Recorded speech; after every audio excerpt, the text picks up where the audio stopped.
Welcome to the November update for Song of the Fae. So, the game's been in early access for about 2 months now, just over, I think. And we decided to do something a little different for this month's update format. I'm going to do a video so that we can show off some of the things we've been working on a bit more visually, and maybe we'll even reach some new players via the magic of the internet. So, let's get into what we've been working on.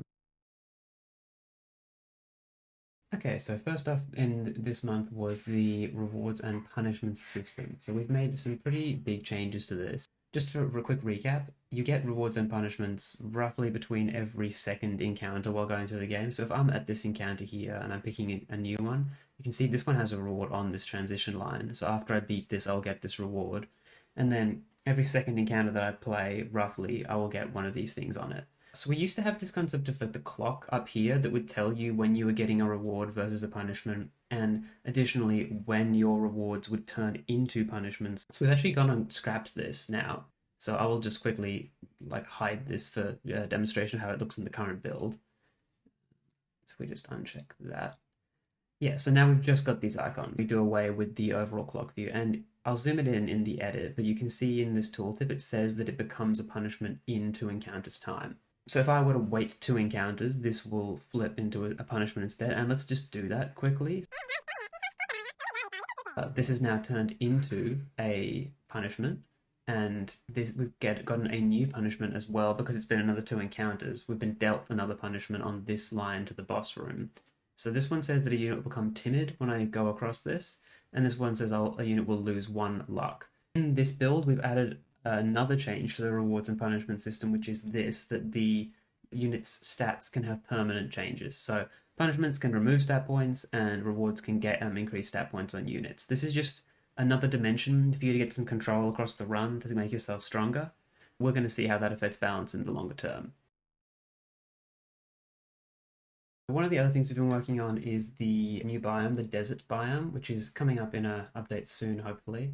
We're planning on getting a little bit more done on this in November, but it's quite a lot of work to finish a whole biome, so I'm pretty happy with what we've gotten to so far, and I'll show you what that looks like.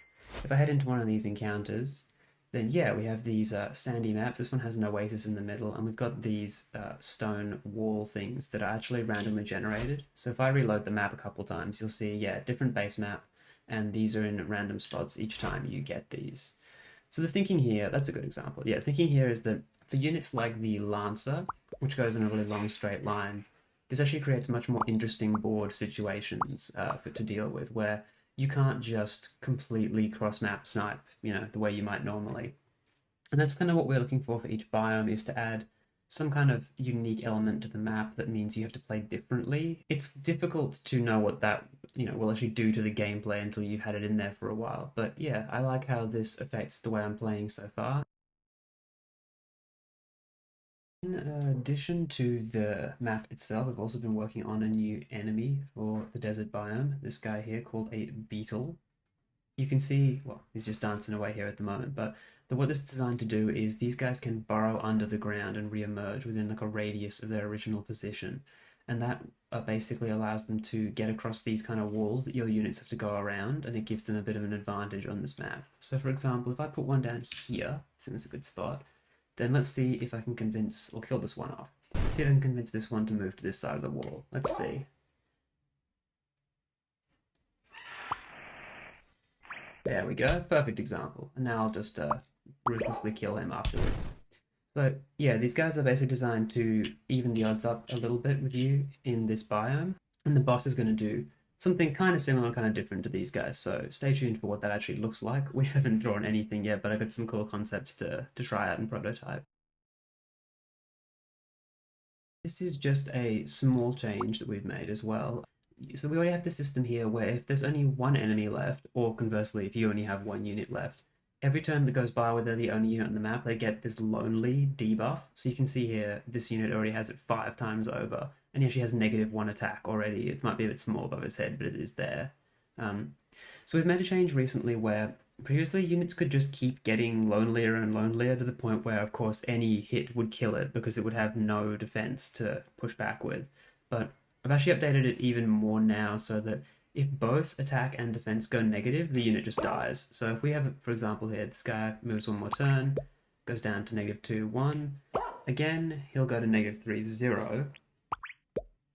And then this next turn, after he finishes his turn and gets debuffed, I think he will die. Maybe it'll be the turn after. Yeah, so when he ends his next turn with negative stats, yeah, he just pops immediately.